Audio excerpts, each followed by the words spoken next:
आइए भैया, आइए। बहन, बहन, हाँ। बहन तुझे नौकर चाहिए था ना? देख, मैं तेरे लिए नौकर लेकर आया हूँ। हर्ष, तुम? शिवानी, तुम यहाँ? बहन, तुम दोनों एक दूसरे को जानते हो क्या? हाँ हाँ, हम तो एक दूसरे को बहुत अच्छे से जानते हैं। भाई तुम एक काम करो, तुम जाओ, मुझे इससे कुछ ज़रूरी बात करनी है। चलो ठीक है। शिवानी, तुम यहाँ पे रहती हो? कॉलेज में हम दोनों साथ में रहते थे और तुम इतने सालों बाद यहाँ पे मिली हो। कैसी हो तुम? हाँ हर्ष, मैं तो बिल्कुल ठीक हूँ, पर मुझे तू ठीक नहीं लग रहा है। मुझे तेरे हालात कुछ ठीक से नहीं लग रहे हैं। क्या बात है? तू ये घर घर जाके झाड़ू पोछे वाली जॉब क्यों कर रहा है? सब ठीक है ना? शिवानी, तुम्हें क्या बताऊँ, मुझे मजबूरी में लोगों के घर घर जाना पड़ रहा है ये काम करने के लिए। मजबूरी? कैसी मजबूरी? तुम तो कॉलेज में बहुत ब्रिलियंट स्टूडेंट हुआ करते थे। मुझे तो लगा तुम कहीं पे जॉब कर रहे होगे। इनफैक्ट तुम तो यूपीएससी की तैयारी भी कर रहे थे, उसका क्या हुआ? शिवानी, मैं यूपीएससी की तैयारी कर तो रहा था, पर ज़रूरी तो नहीं कि जो हम मेहनत करते हैं वो रंगी लाए।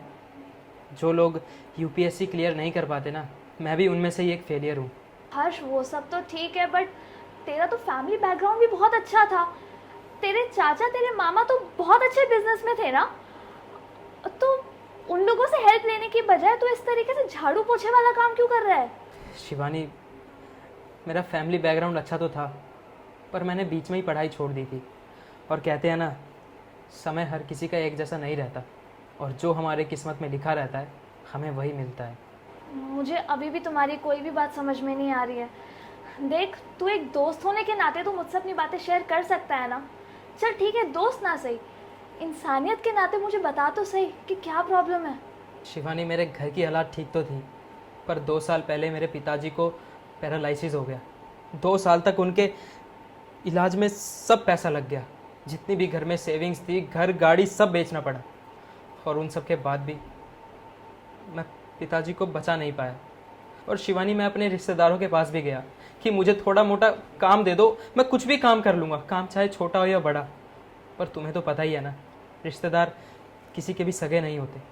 मैं कंपनियों में भी गया कि मुझे कुछ काम दे दो, मैं काम करना चाहता हूँ, पर उन्होंने भी मुझे काम नहीं दिया। मेरे पास डिग्री नहीं थी ना, मजबूरन में आके मुझे यूपीएससी छोड़नी पड़ी। और हालात इतने बुरे हो गए थे कि 2 वक्त के घर में रोटी तक नसीब नहीं हो पा रही थी किसी को। और शिवानी, तुम्हें तो पता ही है, हम 4 भाई बहन हैं, और उन 4 भाई बहन में से मैं सबसे बड़ा हूँ।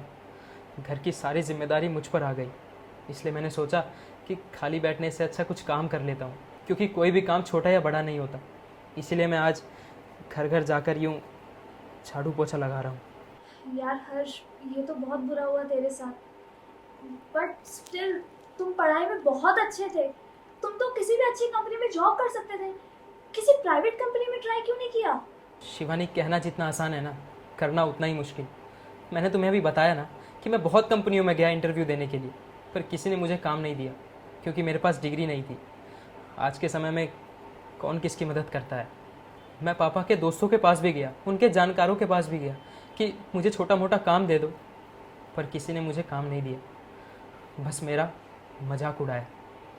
इसीलिए मैं आज झाड़ू पोछे की नौकरी कर रहा हूँ। बहुत दुख हुआ ये सब कुछ सुन के हर्ष।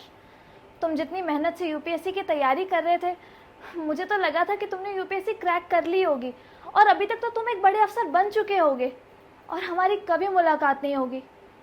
पर अब जैसे हमारी मुलाकात हुई है, मुझे बिल्कुल अच्छा नहीं लग रहा है, क्योंकि तुम खुद अपनी लाइफ में इतने परेशान हो।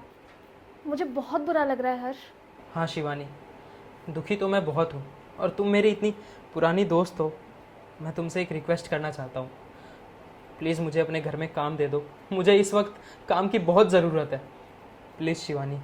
नहीं Harsh, I am so sorry, but मैं तुम्हें अपने घर में काम नहीं दे सकती। पर क्यों शिवानी? मैं तुम्हारा इतना अच्छा दोस्त हूँ, हम स्कूल में भी साथ में ही थे, कॉलेज में भी साथ में ही थे, और तुम आज ऐसा बोल रही हो। मुझे आज तुम्हारी ज़रूरत है और तुम मुझे काम नहीं दे रही। प्लीज़ शिवानी, मुझे काम दे दो, मैं कुछ भी काम कर लूँगा, तुम जो बोलोगी वो कर लूँगा। प्लीज़ शिवानी, मुझे नौकरी पर रख लो। अरे हर्ष, तुम मेरी पूरी बात तो सुनो। मैं तुम्हें इस जॉब पे नहीं रख सकती, क्योंकि तुम ये जॉब डिज़र्व नहीं करते हो।